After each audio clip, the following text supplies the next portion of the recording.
පළවෙනි පරිච්ඡේදය. අනමතග්ගෝ යං භික්ඛවේ සංසාරෝ පුබ්බා කෝටින පඤ්ඤායති අවිජ්ජා නීවරණානං සත්තානං තණ්හා සංයෝජනානං සන්දාවතං සංසරතං. පින්වත් මහණෙනි, ඉපදෙමින් මැරෙමින් යන මේ ස්වභාවය සංසාරයේ වනාහි අවසන් නොවන ගමනකි. අවිද්‍යාවෙන් ආවරණය වූ, තෘෂ්ණාවෙන් බැඳුනා වූ සත්වයන්ගේ සුගති දුගතිවල ඔබමොබ දුවමින් යෑම, සැරිසරා යෑම ආරම්භ වූ කෙළවරක් දැක්ක නොහැකිය. පින්වත් මහණෙනි, දිගු කලක් මුළුල්ලෙහි ඔබ බොහෝ දුක් විඳ තිබෙනවා. පින්වත් මහණෙනි, මේ ගැන කුමක්ද සිතෙන්නේ? මේ සා දිගු කලක් මුළුල්ලෙහි භවයෙන් භවයට සැරිසරා යද්දී, ඉපිද යද්දී, අමනාප දේ හා එක්වන්නට සිදුවීමෙනුත්, මනාප දෙයින් වෙන්වන්නට සිදුවීමෙනුත්, හඬා වැටෙද්දී, වැළපෙද්දී ඔබේ නෙතින් වෑහුණු, වැగిරුණු යම් කඳුලක් ඇද්ද? එමෙන්ම සතර මහා සාගරයේහි යම් ජලයක් ඇද්ද? මෙයින් වඩාත්ම වැඩි දේ කුමක්ද? ස්වාමීනි, අපි භාග්‍යවතුන් වහන්සේ විසින් අවබෝධයෙන්ම වදාරන ලද ශ්‍රී සද්ධර්මයේ ගැන යම් පරිද්දකින් දකිනෙමු නම්, යම් පරිද්දකින් දන්නෙමු නම්, ස්වාමීනි, මේ සා දිගු කලක් මුළුල්ලෙහි භවයෙන් භවයට සැරිසරා යද්දී, ඉපිද යද්දී, අමනාප දේ හා එක්වන්නට සිදුවීමෙනුත්, මනාප දෙයින් වෙන්වන්නට සිදුවීමෙනුත්, හඬා වැටෙද්දී, වැළපෙද්දී අපනෙතින් වෑහුණු වැగిරුණු යම් කඳුලක් ඇද්ද? ඒ කඳුලමයි ඊතා වැඩි. සතර මහා සාගරයේ ජලය නම් නොවේ. පින්වත් මහණෙනි, ඊතා මැනවි. පින්වත් මහණෙනි, මා විසින් දේශනා කරන ලද ධර්මයේ ඔය ආයුරින් දැන සිටීම ඊතා මැනවි. පින්වත් මහණෙනි, මේ සා දිගු කලක් මුළුල්ලෙහි භවයෙන් භවයට සැරිසරා යද්දී, ඉපිද යද්දී, අමනාප දේ හා එක්වන්නට සිදුවීමෙනුත්, මනාප දෙයින් වෙන්වන්නට සිදුවීමෙනුත්, හඬා වැටෙද්දී, වැළපෙද්දී ඔබගේ නෙතින් වෑහුණු, වැగిරුණු යම් කඳුලක් ඇද්ද? ඒ කඳුලමයි ඊතා වැඩි. සතර මහා සාගරයේ ජලය නම් නොවේ. පින්වත් මහණෙනි, දිගු කලක් මුළුල්ලෙහි මව්ගේ මරණයෙන් ලද දුක ඔබ බොහෝ සෙයින් විඳ තිබෙනවා.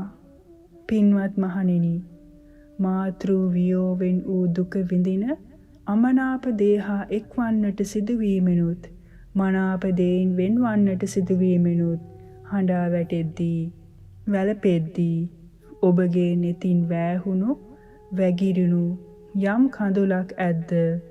ඒ කඳුලමයි ඊතා වැඩි. සතර මහා සාගරයේ ජලය නම් නොවේ.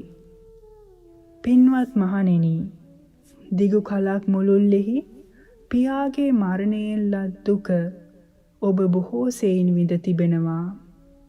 පින්වත් මහණෙනි, දිගු කලක් මුළුල්ලෙහි සොයුරාගේ මරණයෙන් ලත් දුක ඔබ බොහෝ සෙයින් විඳ තිබෙනවා. පින්වත් මහණෙනි, දිගු කලක් මුළුල්ලෙහි සොයුරියගේ මරණයෙන් ලත් දුක ඔබ බොහෝ සෙයින් විඳ තිබෙනවා. පින්වත් මහණෙනි, දිගු කලක් මුළුල්ලෙහි පුත්‍රයාගේ මරණයෙන් ලත් දුක ඔබ බොහෝ සෙයින් විඳ තිබෙනවා. පින්වත් මහණෙනි, දිගු කලක් මුළුල්ලෙහි දියණියගේ මරණයෙන් ලත් දුක ඔබ බොහෝ සෙයින් විඳ තිබෙනවා. පින්වත් මහණෙනි, දිගු කලක් මුළුල්ලෙහි ඥාතීන්ට සිදු වූ විපතින් ලත් දුක ඔබ බොහෝ සෙයින් විඳ තිබෙනවා. පින්වත් මහණෙනි, දිගු කලක් මුළුල්ලෙහි දේපල හානියෙන් ලත් දුක ඔබ බොහෝ සෙයින් විඳ තිබෙනවා. පින්වත් මහණෙනි, දිගු කලක් මුළුල්ලෙහි නානා රෝදුක් වලට ගොදුරු වීමෙන් ලත් දුක ඔබ බොහෝ සෙයින් විඳ තිබෙනවා. පින්වත් මහණෙනි, රෝග ව්‍යසනයෙන් වූ දුක විඳින අමනාප දේහා එක්වන්නට සිදුවීමෙනුත් මනාප දෙයින් වෙන්වන්නට සිදුවීමෙනුත් හඬා වැටෙද්දී වැළපෙද්දී ඔබගේ නෙතින් වෑහුණ වැగిරුණු යම් කඳුලක් ඇද්ද ඒ කඳුලමයි ඊතා වැඩි සතර මහා සාගරයේ ජලය නම් නොවේ. පින්වත් මහණෙනි, ඒට හේතුව කිම? මේ මැරෙන ඉපදෙන ස්වභාවය වන සසර වනාහි අවසන් නොවන ගමනකි. අවිද්‍යාවෙන් වැසී තණ්හාවෙන් බැඳී ගිය සත්වයන් සුගති දුගතිවල භවයෙන් භවයට සැරිසරමින් ඉපිද යාම කෙලවරක් දැකිය නොහැකි දෙයකි. පින්වත් මහණෙනි, ඊතා දිගු කලක් මුළුල්ලෙහි ඔබ ඔය ආකාරයට දුක් විඳ තිබෙනවා. තියුණු දුක් විඳ තිබෙනවා. භයානක විපත්වලට මුහුණ දී තිබෙනවා. මේ මහ පොළොව නම් වූ සොහොන් බිම පුරවා තිබෙනවා. එනිසා පින්වත් මහණෙනි, මේ සකල විද සංස්කාරයන් කෙලෙහි අවබෝධයෙන්ම කලකිරීමයි වටින්නේ. නොඇලීමමයි වටින්නේ. මේ නිදහස් වීමමයි වටින්නේ. අස්සු සූත්‍රය සංයුක්ත නිකාය 2. සැබවින්ම මා මේ ගැන මෙතෙක් කල නොදැන සිටියත් වැටී සිටින්නේ මෙවන් සසර ගමනකටය. මා විඳවා තිබෙන්නේ කවර අන්දමේ දුක්ඛම් කටළු දැයි සිතා ගැනීමට පවා නොහැකිය. මෙවන් සංසාර සැඩ පහරට ගොදුරු වූ මාහට කවරදාකනම් මේ නිදහස් වන්නේ දැයි සිතාගත නොහැකි ඉපදෙන මැරෙන ලෝකයේහි යලිත් වරක් මිනිස් බව ලැබුණි. ඒ 1961 ඇසළ මස පළවන දින හිමිදිරි උදෑසනය. හඬාගෙන උපදින ඒ උපත ලැබුණේ කොළඹද සොයිසා කාන්තා රෝහලේදීය. මා විසින් සංසාරයේ කරන ලද කර්මානුරූපව සැප දුක් විඳීම පිණිස ඊට අදාළ වූ ඉඳුරන් සයක් මට ලැබී තිබුණි. එනම් ඇස කන නාසය දිව කය හා මනසකි. පින්වත් මහණෙනි, ඇසෙහි යම් ඉපදීමක් ඇද්ද? පැවැත්මක් ඇද්ද? විශේෂිත ඉපදීමක් ඇද්ද? මෙය වනාහි දුකෙහි ඉපදීමය. රෝගයන්ගේ පැවැත්මය. ජරා මරණේ පහළවීමය. කනෙහි යම් ඉපදීමක් ඇද්ද? නාසයෙහි යම් ඉපදීමක් ඇද්ද? දිවෙහි යම් ඉපදීමක් ඇද්ද? කයෙහි යම් ඉපදීමක් ඇද්ද? මනසෙහි යම් ඉපදීමක් ඇද්ද? පැවැත්මක් ඇද්ද? විශේෂිත ඉපදීමක් ඇද්ද? මෙය වනාහි දුකෙහි ඉපදීමමයි. රෝගයන්ගේ පැවැත්මමය. ජරා මරණයේ පහළවීමමය. උප්පාද සූත්‍රය සංයුක්ත නිකාය 2. ඇත්තෙන්ම මුහුණ දී සිටින්නේ දුකට බව මා දැන සිටියේ නැත. බොහෝ කලක් යනතුරු මාහට මේ ගැන කිසිදු වැටහීමක්ද නොතිබිනි. යලි යලි ඉපදීම යන කරුණ මේ අන්ධබාල පුහුදුන් ලෝකයේ මහා ඉහළින් සලකන දෙයකි.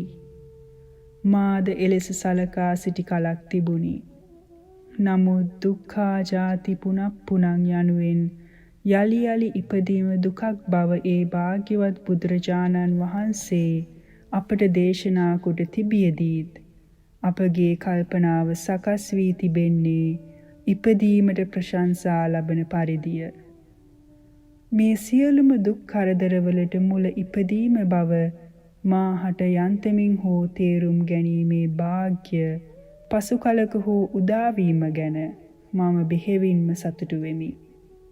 අපගේ පවුලට මා අලුතෙන් එක් වූ විට ඔවුන් තුල සතුට ප්‍රීතිය දෝර ගලා ගිය බවට නම් සැකයක් නැත. අබෞද්ධ පවුලක උපන් මා ඔවුන්ට විශේෂ අමුත්තෙක් වූයේ බොහෝ කලක් පුළුල්ලේ පිරිමි දරුවෙකු පතමින් සිටිය නිසාය. ඔවුන් නොගිය දේවස්ථානයක් නැත. නොකළ යාඥාවක් නැත. ඔවුන් සිතා සිටියේ දරුවන් මව් කුසට එවන්නේ කිසියම් බල සම්පන්න දෙවි කෙනෙකුගේ මහිමයෙන් කියාය. එහෙත් මුල සිටම ඔවුන් විසින් දෙවියන්ගෙන් පිරිමි පුතෙකු ඉල්ලා සිටි නමුත් මට වැඩිමහල් තිදෙනාම ගැහැණු දරුවන්ය. ගැහැණු දරුවන්ට මගේ දෙමව්පියන් ආදරය කළ නමුත් පිරිමි දරුවෙකු නැතිවීම ගැන ඔවුන් සිටියේ ඉතාමත් දැඩි කනස්සල්ලෙන් හා නොසතුටකිනි. ලියන මොහොට්ටිගේ ක්‍රිස්ටි කබ්‍රාල් වන මාගේ පියාණන්ද විජේතුංග ආරච්චිගේ වයලට් පෙරේරා වන මාගේ මෑණියන්ද මගේ උපතින් කෙතරම් සතුටු වන්නට ඇත්දැයි මට සිතාගත නොහැකිය. මගේ වැඩිමහල් සොයුරිය වූයේ ලියන මොහොට්ටිගේ ජසින්තා කබ්‍රාල්ය. දෙවැන්නිය වූයේ ලියන මොහොට්ටිගේ සුරේන්ද්‍රා කබ්‍රාල්ය. තුන්වැන්නිය වූයේ ලියන මොහොට්ටිගේ ශර්ලි කබ්‍රාල්ය. මම සතරවැනියා වෙමි. මාගෙන් පසු පිරිමි දරුවන් දෙදෙනෙකු ලැබුණි. ඊළඟට මගේ සොයුරා වූයේ ලියන මොහොට්ටිගේ ලක්ෂ්මන් කබ්‍රාල්ය. පවුලේ බාලයා වූයේ ලියන මොහොට්ටිගේ ධර්මසේන කබ්‍රාල්ය. මව්පිය දෙපාර්ශවයෙන්ම අබෞද්ධ පරිසරයක සිටි අපගේ පවුලේ ප්‍රධාන ආදායම් මාර්ගය වූයේ මස් පිණිස සතුන් ඇති කිරීමය. දැඩි කතෝලික බැතිමතික වූ මාගේ පියාණන් අමතර ආදායමක් වශයෙන් කරනු ලැබුවේ වාත්තු වැඩය. අප සාමාන්‍යයෙන් දිළිඳු පවුලක් වූ නමුත් අප මාපියවරු තම දරුවන් හට මහත්සේ ආදරය කළහ. පිරිමි පුතෙකු ඉල්ලා යාඥා කළ අවධිය ගැන මාගේ මෑණියන් මා සමග කියූ කරුණු මට තවමත් මතකය. අපගේ පවුල හා දැඩි මිත්‍රත්වයකින් බැඳුණු එක්තරා බෞද්ධ උපාසිකාවක් සිටියාය. ඇය නමින් විමලාවතී වූවාය.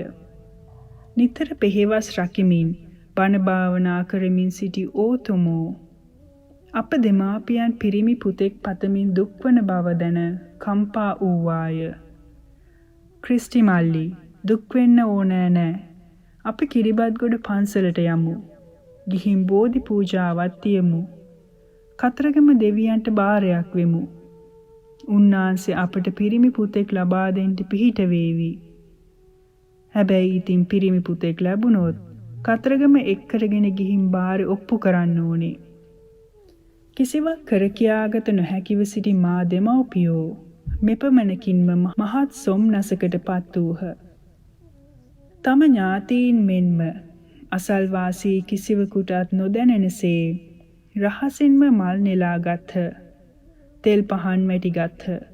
විමලාවතී උපාසිකාව පෙරටු කොටගෙන ජීවිතයේ ප්‍රථම වතාවට විහාරස්ථානයකට ගොඩ වූහ.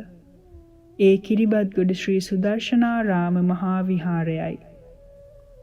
මා දෙමව්පියන් හට ඒ සෑම දෙයක්ම අලුත් විය. මල් සුවඳ, දුම් සුවඳ ආගන්තුක විය. කරන්නේ කුමක්ද යන වග ඔවුන් දැන සිටියේ නැත. විමලාවතී උපාසිකාව මල් පහන් සුවඳ දුම් පුදා දෙමව්පියන්වද පසකින් වාඩි කරවාගෙන මහත් සැදැහෙන් බුදුන් වැන්දාය. පිරිත් සජ්ජායනා කළාය. රස්කල පින් දෙවියන්ට අනුමෝදන් කළාය. පිරිමි පුතෙක් ලබා දෙන්නයි කතරගම දෙවියන්ගෙන් ඉල්ලා සිටියාය. පිරිමි පුතෙක් ලදහොත් කතරගම ගොස් බාරය ඔප්පු කරන බවටත් කියා සිටියාය. මේ සියල්ලම මාගේ දෙමව්පියන් හට අලුත් දේවල් විය. ටික දවසකදී අපගේ මෑණියන්ගේ මව් කුස මිනිස් ලොව මා ලද අලුත්ම නවාතැන විය. මගේ උපතින් පසු විමලාවතී උපාසිකාව මා බලා මහත් සතුටට පත් වූවාය. එහෙත් බාරයක් නිසා මා උපන් බවට දැන් අපගේ ගෙදර කිසිවෙකුට මතකයක් නැත. දලුගම පල්ලියේදී මා ක්‍රිස්තියානි කිරීමේ චාරිත්‍රය පැවැත්තුණි. එකල මට වයස මාස 3කි. මාගේ නම වූයේ ලියන මොහොට්ටිගේ ජූඩ් කබ්‍රාල් ලෙසය. මා කෙමෙන් කෙමෙන් සුවසේ වැඩීම පවුලේ සියලු දෙනාටම මහත් සතුටක් දැනවීය. එහෙත් දිනක් හදිස්සියේම විමලාවතී උපාසිකාව අපගේ නිවසට ගොඩ වැදුනාය. ක්‍රිස්ටි මල්ලි, ඔයාලා බොහොම වැරදි. පල්ලියක් ගානි ගිහිල්ලා පිරිමි පුතෙක් ඉල්ලා යාඥා කරාට ලැබුන්නේ. ඔය දරුවා ලැබුණේ මම පන්සලේ ගිහින් බෝධි පූජාවක් තියලා බාර වුණ නිසායි. නමුත් දැන් ඔයගොල්ලොන්ට ඒ මුකුත් මතක නෑ. හැබැයි මල්ලියේ කොළු පැටියාට මුකුත් වුණොත් අපි දන්නේ නෑ. දැන්වත් ඔයගොල්ලෝ බාරේ ඔප්පු කරන්නට ලෑස්ති වෙන්න ඕනේ. මේ කතාවෙන් පවුලේ සියලු දෙනාම බලවත් සේත ඇතිගත්හ. net විදහාගෙන කල්පනා කරන්නට වූහ. දැනටමත් ඔවුන්ට තම දරු සිඟිත්තාව ආගමානුකූල ලෙස දෙවියන් වහන්සේට කැපකොට හමාරය.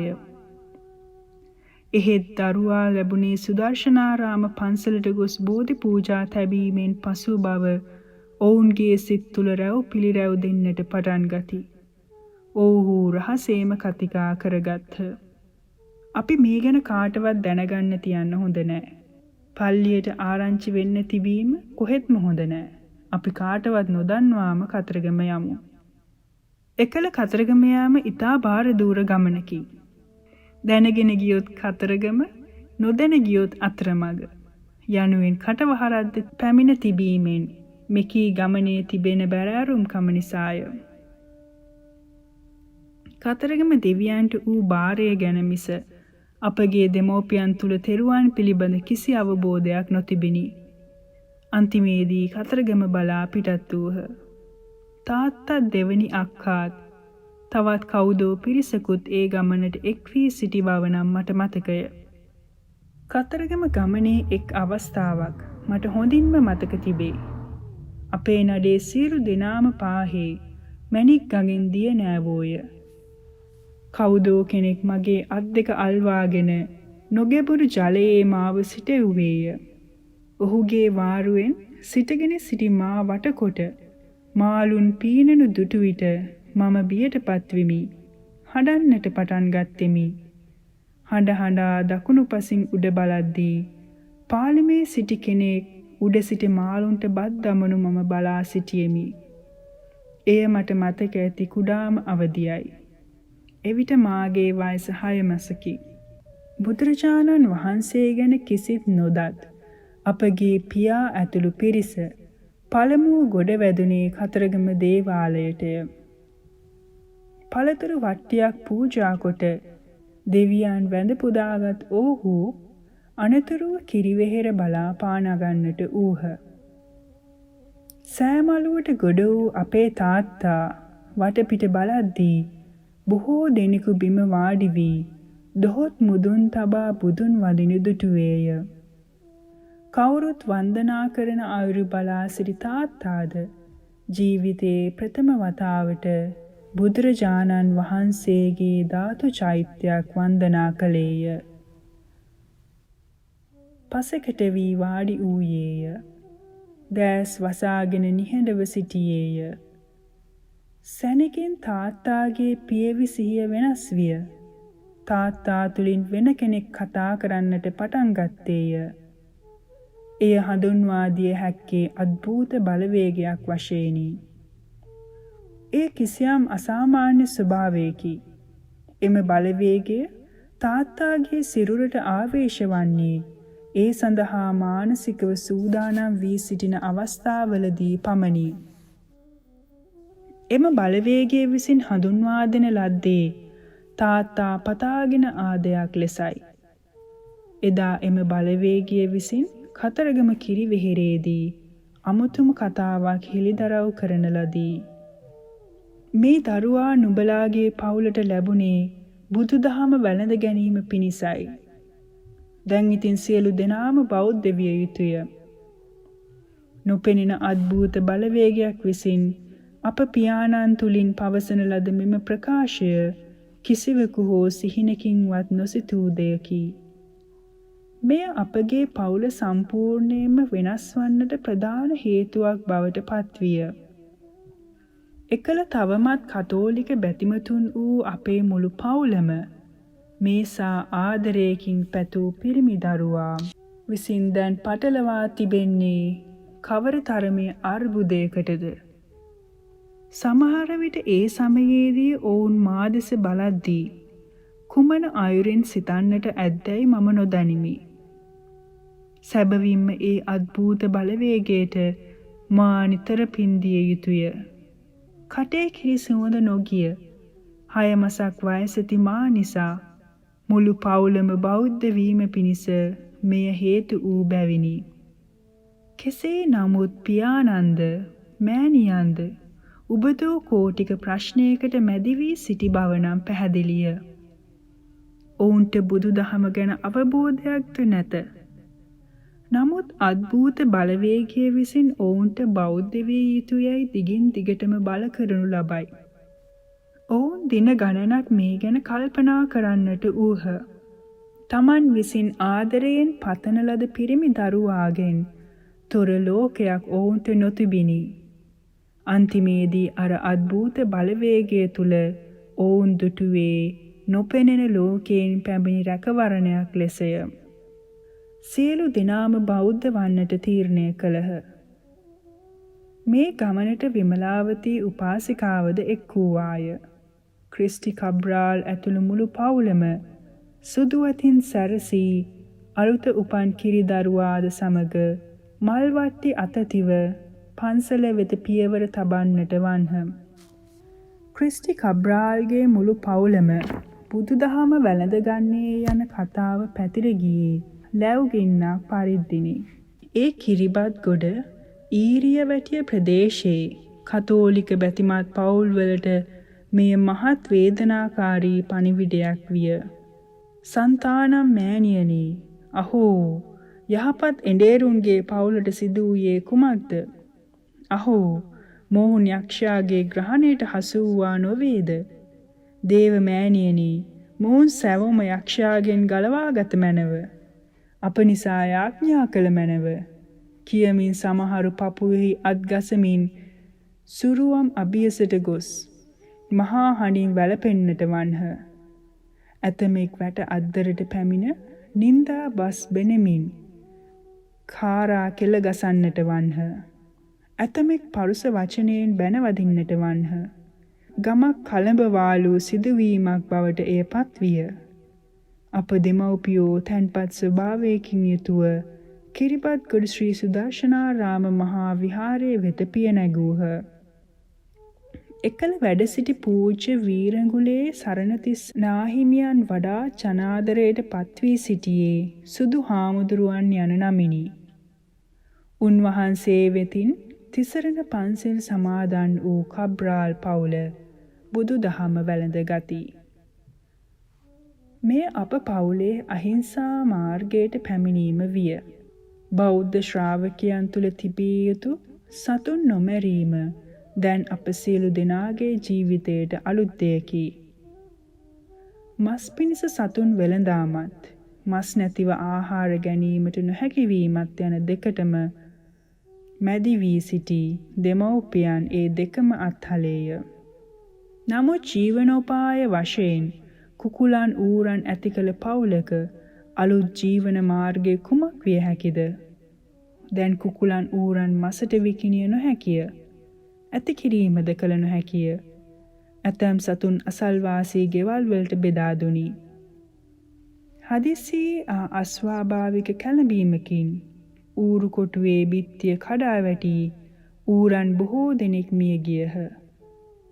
තෙරුවන් සරණේ පිහිටෙන් සතුන් මැරීමෙන් වැළකී සිටීමේ වාසනාව අප පවුලට උදා විය. ඒ නිසා ආර්ථික වශයෙන් නොදියුණු මට්ටමක සිටි නමුත් පාපයෙන් වළකින්නට ලද මොහොත කෙතරම් වාසනාවක්ද? බුදුදහම වැළඳ ගැනීමත් සමගම සාමාන්‍යයෙන් වී යුත්තේ ජීවිත අවබෝධය පිණිස බුදුරජුන්ගේ විස්මිත ප්‍රඥාව පිළිසරණ කොට ගැනීමය. එහෙත් අප පවුල යොමු වූයේ වෙනත් දිශාවකටය. සියලු දෙනා යම් කිසි අද්භූත බලවේගයක ඇති ආනුභාවයකට යටත්ව සිටියහ. එම බලවේගය හඳුන්වන ලද්දේ දේවාරූඪයක් වශයෙනි. එම බලවේගයේ විසින් පවසනු ලබන දේවල් කළ යුතු විය. අවුරුදු පතා අලුත් නුවර දේවාලයට යා යුතු විය. පුද පඬුරු ඔප්පු කළ යුතු විය. දිනපතා පහන් දැල් විය යුතු විය. අප නිවසේ ස්තූප කාමරය කුඩා දේවාලයක හැඩගෙන තිබෙන අයුරු මට මතකය. බෞද්ධයෙකු තිසරණ පන්සිල් තුල සිටිය යුතු බව අපට දැනුමක් නොතිබුණ නමුත් අපි දිනපතා තිසරණ පන්සිල් ගත්තෙමු.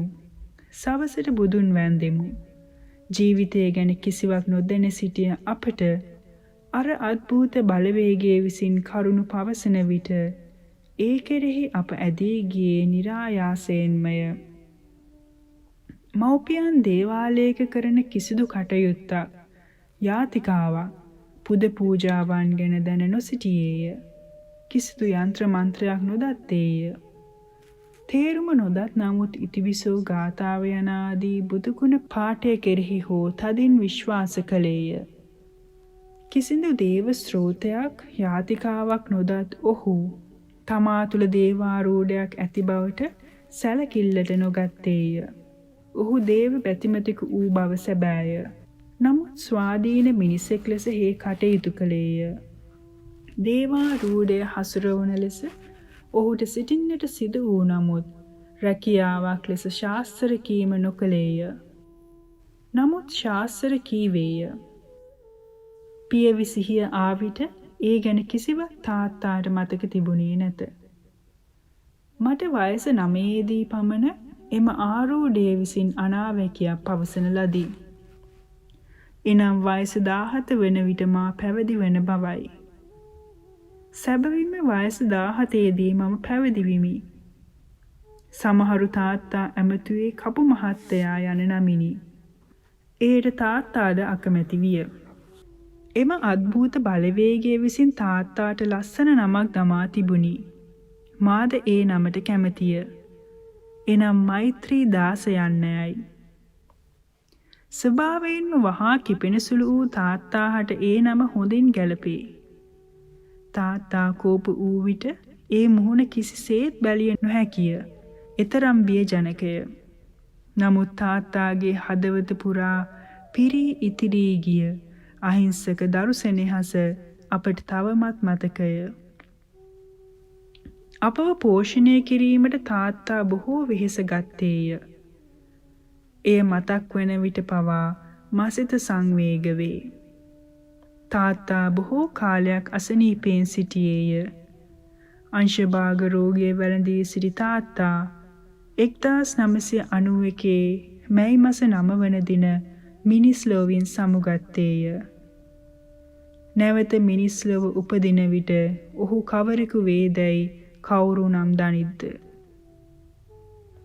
මා කුඩා අවදියේ අප නිවසේ තිබූ ආගමික පරිසරය තවම මතකය. අපි නිතර පන්සල් ගියෙමු. මහත් බැතිසිතින් යුතුව බෝධි පූජා කළෙමු. එකල අප සිතා සිටියේ බෝධීන් වහන්සේ තුල දෙවිවරුන් අරක්ගෙන සිටිය බවයි. අපගේ දෙමව්පියන් බෝධීන් වහන්සේට වන්දනා කොට උදව් උපකාර ඉල්ලන අයුරු මට මතකය. එමෙන්ම අපි කෝවිල්ද ගියෙමු. එසේ වූයේ අර අද්භූත බලවේගය නිසාය. කතරගම දෙවියන්, ගම්බාර දෙවියන්, පත්තිනි මෑණියන් ආදී දෙවිවරුන් ගැන එකල අපි බලවත්ව විශ්වාස කළෙමු. කොළඹ මෝදර කෝවිලට යෑමත්, පෑලියගොඩ කෝවිලට යාමත් නිතර කළෙමු. කෝවිලේදී නවග්‍රහ දෙවිවරුන් වටා පැදකුණු කරමින් පහන් දැල්වූ අයුරු තවම මතකය.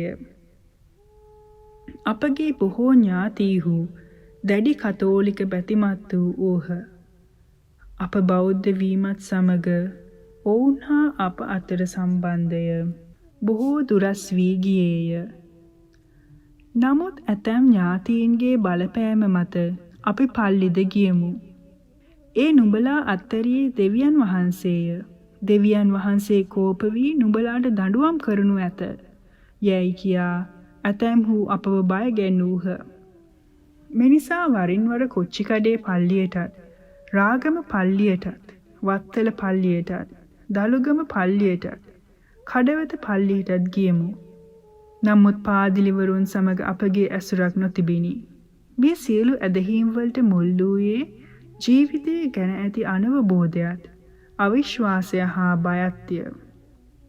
බහූ වේ සරණං යන්ති පබ්බතානි වනානිච ආරාම රුක්ඛ චේත්‍යානි මනුස්සා බය තජ්ජිතා නේතං කෝ සරණං කේමං නේතං සරණ මුත්තමං නේතං සරණ මාගම්ම සබ්බ දුක්ඛා පමුච්ඡති.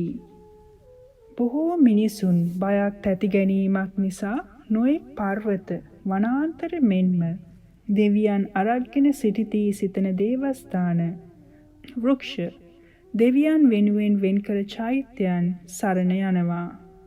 නමුත් මේ සරණ යාම තුල කිසි ආරක්ෂාවක් නැහැ. මේ සරණ යාම උතුම් දෙයක් නොවේ. මේ සරණට පැමිණිලා සියලු දුක්ඛින් නිදහස් වෙන්නේ නැහැ. ඒතං කෝ සරණං කේමං ඒතං සරණ මුත්තමං ඒතං සරණ මාගම්ම සබ්බ දුක්ඛා පමුච්ඡති.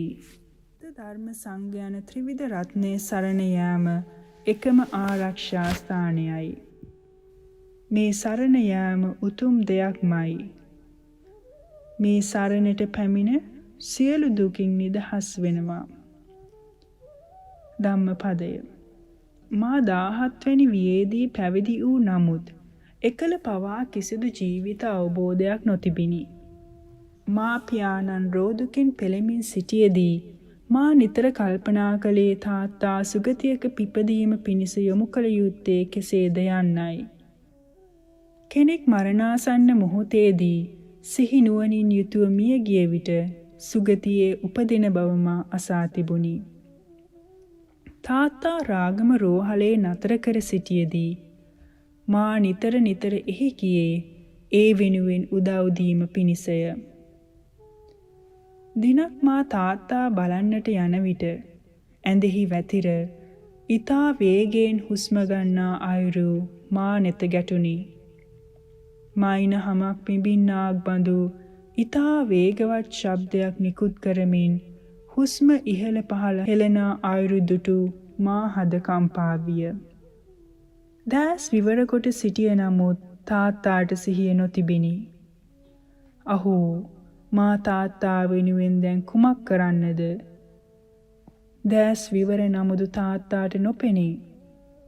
කන් ඇති නමුදු නොඇසේ. මම තාත්තාට ලං වෙමි. තාත්තා සිහි නැතිව වැතිරි සිටීම දුටු විට මාගේ සියලු බලාපොරොත්තු සුන් විය. තාත්තේ මං ආවා. තාත්තට පේනවද? මං තාත්තට බුදුගුණ කියන්නම්. පිරිත් කියන්නම්. තාත්තා අහගෙන ඉන්න. එතකොට තාත්තා සනීප වේවි. තාත්තාගෙන් කිසි ප්‍රතිචාරයක් නැත. නමුත් තාත්තාගේ කනට ලං වී හිස අත ගාමින් මා බුදුගුණ කියූ ආකාරය මට මතකය. මගේ ඒ අහිංසක තාත්තාට මේ ගෞතම බුදුසසුනේම චතුරාර්ය සත්‍ය අවබෝධ වේවා.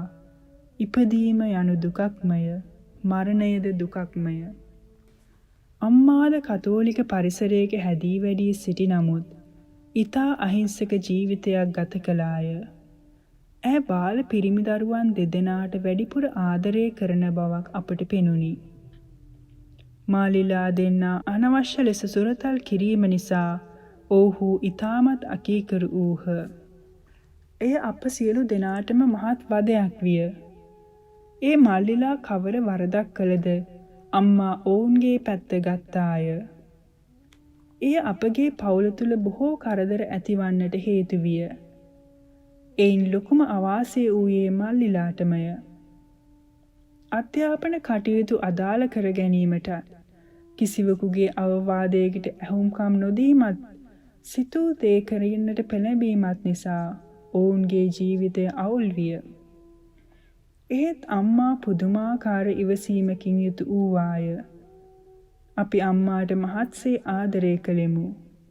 අම්මා උයන පියන දේ අපට ඊටා රසවත්ය. කොතරම් නැතිබෙරිකම් තිබූ නමුත් බත් වේලක් රසවත් ලෙස පීලියල කොට අපට බෙදා දී ඕ මහත් සතුටක් ලැබුවාය. බොහෝ අවුරුදු ගණනක් තාත්තා ඔත්පලව සිටි බැවින් සියලු පීඩා විඳ දරා ගන්නට සිදු වූයේ අම්මාටය. අප කුඩා අවදියේ අම්මාව ආදරයෙන් වැළඳ සිප ගන්නා අයුරු මට තවම මතකය. දිනක් අම්මා මට අපූරු පාඩමක් ඉගැන්වුවාය. ඒ ගැන මම අම්මාට නිතරම පින් දෙමි. එකල යහළුවන් සමග පාසලේ සෙල්ලම් කරමින් සිටියදී කතා බහක් ඇතිවිය. එනම් ඇලදොල වලින් මාළු අල්ලන ආකාරය ගැනයි. අප නිවසේ ඊතා කලාතුරකින් කරෝල මාළු වැනි දෙයක් පිසෙන නමුත් කිසිවෙක් ඒවා පසුපස නොගියහ. නමුත් මිතුරන් මේ රසවත්ව කියන විට මට මාළු ඇල්ලීමේ සිතක් ඇතිවිය. මාද හවස් වරුවක හොර රහසේම මල්ලීත් සමග ඇල දොළවල් කරා ගියෙමු. මාළුන් ඇල්ලුවෙමු. ඔවුන් මරා හබරල කොළයක දවටා මහා ලොකු මිනිසුන් මෙන් ගෙදර දිව ගොස් අම්මාගේ අතට දුනිමු. අම්මා කිසිවක් නොකීවාය. මොහොතකින් ලොකු වේවැලක් සුද්ධ කොට මා කරා පැමිණියාය. ගත වූයේ නිමේෂයකි. දිගට හරහට මට වේවැල් පහර වැදුනි. අරගනින් මේවා දැම්බ ඵලයන් ගිහින් ඇලටම දාපන්. හැබැයි මින්මතු මෙවැනි දෙයක් කර තිබුණොත් දඬුවම මීට වඩා බරපතලයි. මාහට මතක ඇති පරිදි එතරම් වේවැල් කසායක් ලැබුණු දවසක් නැත. මා හඬ හඬා විදුලි වේගයෙන් දිව ගොස් මාළුන් ඇලට විසි කළෙමි. එවිට ඒ මැරුණ මාළුන් දියේ පාවී පහළට ගලාගෙන ගිය අයුරු මම බලා සිටියෙමි. මට ඒ මාළුන් ගැන මහත් දුකක් ඇතිවිය. නැවත කවදාකවත් සතුන් නොමරන්නෙමි මම දැඩි ලෙස අදිටන් කරගත්තෙමි. බ්‍රහ්මාති මාතා පිතරෝ පුබ්බාචරියාති උච්චරේ ආහුනේයාච පුත්තානං පජාය අනුකම්පකා වශයෙන් බුදුරජාණන් වහන්සේ පෙන්වා වදාළසේක. මව්පියවරු වනාහි මෙත්තා කරුණා මුදිතා උපේක්ෂා ගුණති බ්‍රහ්මයන් වැනිය. ඒ මව්පියවරුන් දරුවන්ගේ ලොව නිවැරදි කරන පූර්වාචාරවරයෝය. දරුවන්ගෙන් සැලකිලි ලැබිය යුතු වන්නේ මව්පියෝය. මව්පියවරු වනාහි දරු කැලට අනුකම්පා සහිතයෝය. මෙය කෙතරම් සත්‍යයක්ද? මා එදා සතුන් මරද්දී වරදක් බව දත් නමුත් යහළුවන්ගේ බසට හසු විය.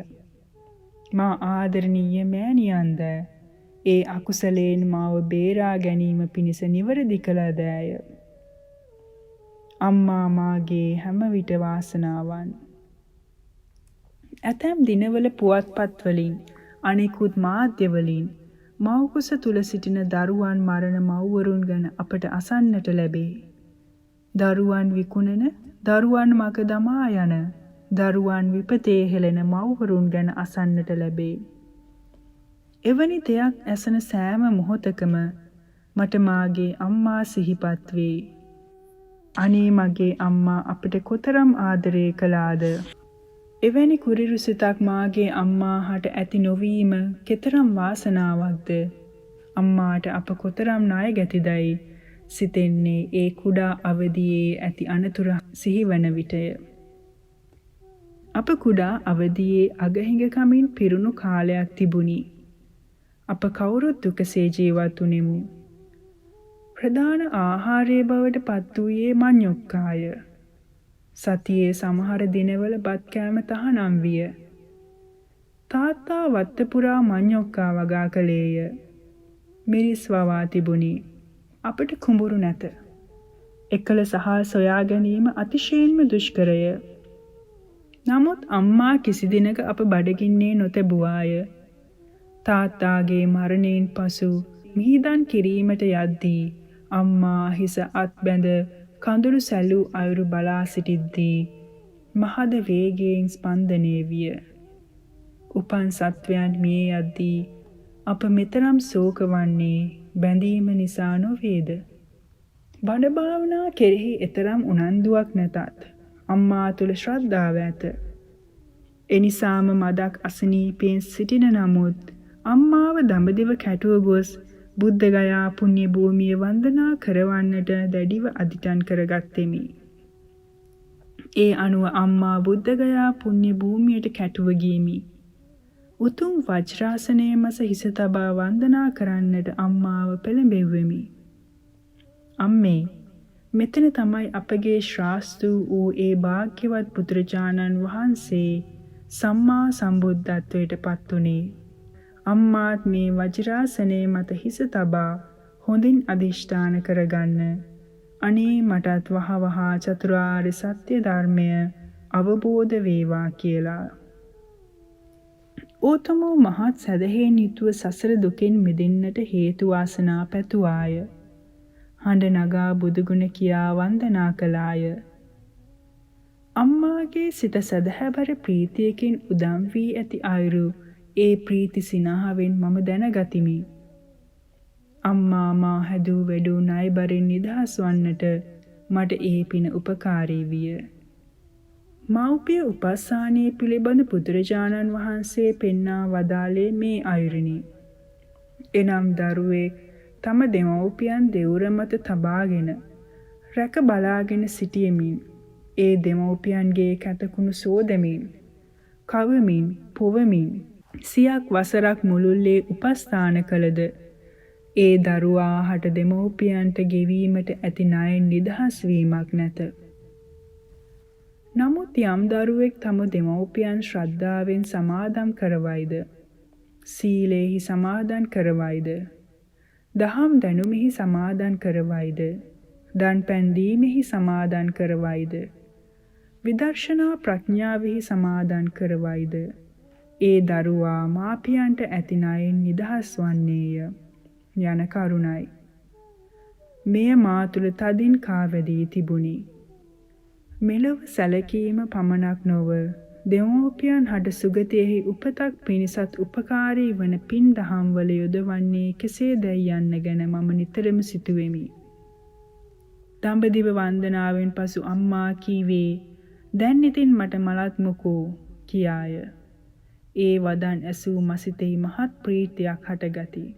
දුලබ මිනිසත් බව ලබා අතිශයින්ම දුර්ලභව ලබන ෂණ සම්පත්තිය ලබා උතුම් තිසරණයේ පිහිට ලබා අම්මා මේ සසරින් එතර වෙනවා නම් එය සිතීම පවා සිතට මහත් සැපයකි.